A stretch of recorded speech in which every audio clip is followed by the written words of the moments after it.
प्रिय बंधुओं, भीखाराम डैंडान चैनल पर आपका हार्दिक अभिनंदन एवं स्वागत है। मैं आज आपके लिए एक बहुत ही सुंदर गूढ़ रहस्य की कथा लेके आया हूँ कि संसार सागर में ऐसी कन्या कौन सी थी जिसका विवाह, जिसकी शादी 27 युग बीत जाने के बाद में हुई। तो चलिए दोस्तों, प्राचीन काल की बात है कि राजा काकुदमी भारत के कुशस्थली नामक राज्य में राज्य करता था, जो आधुनिक द्वारका गुजरात में है। तो राजा के एक बहुत ही सुंदर पुत्री थी जिसका नाम रेवती था। रेवती का जन्म अग्निकुंड की दिव्य अग्नि से हुआ था। रेवती मात्र एक सामान्य सुंदर लड़की नहीं थी, वो शुभ लक्षणों से युक्त, सदाचारी, शील गुणों से परिपूर्ण, प्रतिभावना युक्ति थी। जब रेवती विवाह योग्य हुई तो राजा काकुदमी को उसके विवाह की चिंता सताने लगी। अपनी असाधारण कन्या के लिए कोई भी वर उन्हें उपयुक्त नहीं लगता था। अतः राजा काकुदमी ने अपने कन्या रेवती के साथ ब्रह्मलोक जाने का निश्चय किया और बेटी से कहते हैं कि बेटी ब्रह्मलोक चलो और ब्रह्मा जी से ही पूछते हैं कि तुम्हारा जोड़ा किसके साथ में बनाया है, उसी के साथ में शादी करेंगे। उन्हें आशा थी कि परमपिता ब्रह्मा जी स्वयं रेवती के लिए कोई सुयोग्य वर बता सकते हैं।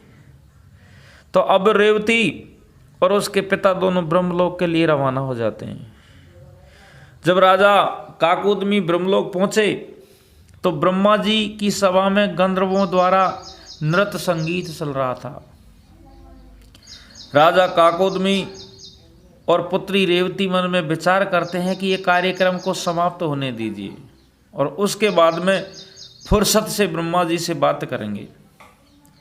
तो प्रिय बंधुओं, कार्यक्रम समाप्त होने के बाद में राजा काकुदमी है जो ब्रह्मा जी के समक्ष पहुंचे और उन्हें झुककर प्रणाम किया और उनसे अपने आने का सारा कारण व्यक्त किया कि ब्रह्मा जी, हम इस विषय में आए हैं कि मेरी बेटी के कोई सुयोग्य वर बताइए। आपने इसका विवाह किसके साथ में लिखा है।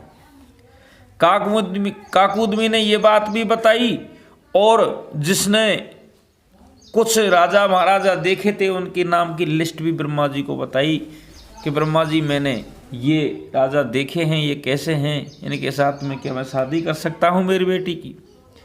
तो ब्रह्मा जी उनकी बात और सूची को देखकर हंसने लगे। ब्रह्मदेव बोले, हे राजन, समय की गति अद्भुत होती है और ब्रह्मांड के अलग अलग स्थानों में समय की गति अलग अलग होती है।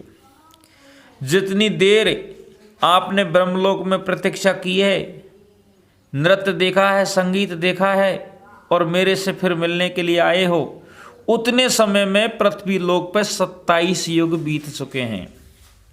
तो अब ये तुम्हारी सूची है वो किसी भी काम की नहीं है, क्योंकि सभी वर तो पृथ्वी पर वर्षों पहले ही मर चुके हैं, जो तुम ये सूची को बता रहे हो।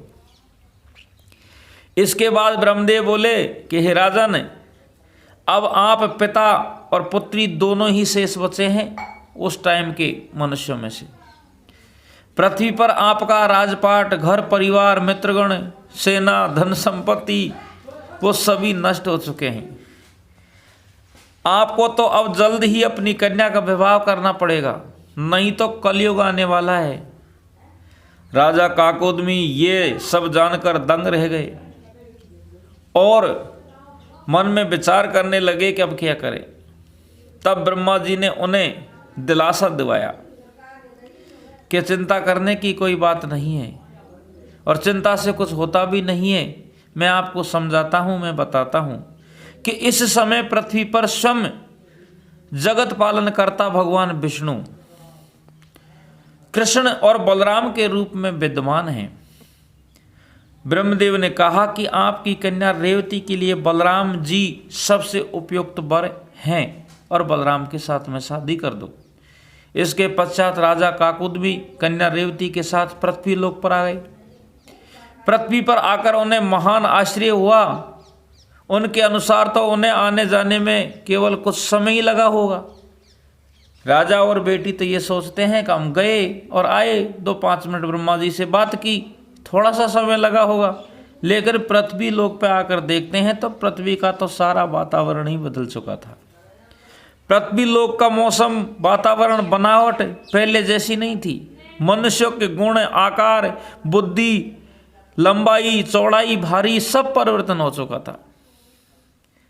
तो अब राजा काकुदमी और रेवती मन में विचार करते हैं कि क्या करते।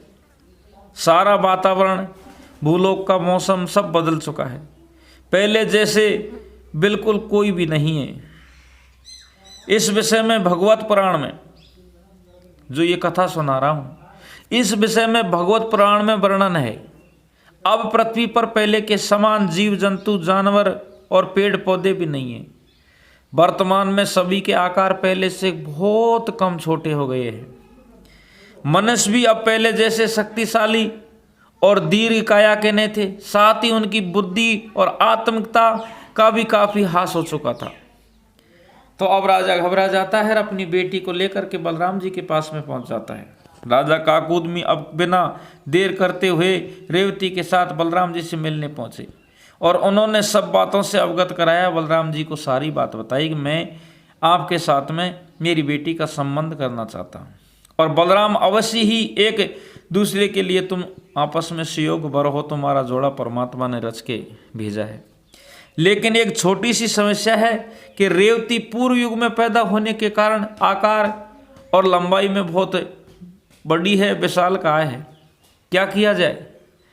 तो अब बलराम जी क्या करते हैं, इस समस्या का समाधान निकालते हैं और अपने हल को उठाया, जो कि बलराम का एक प्रमुख सबसे शक्तिशाली अस्त्र था।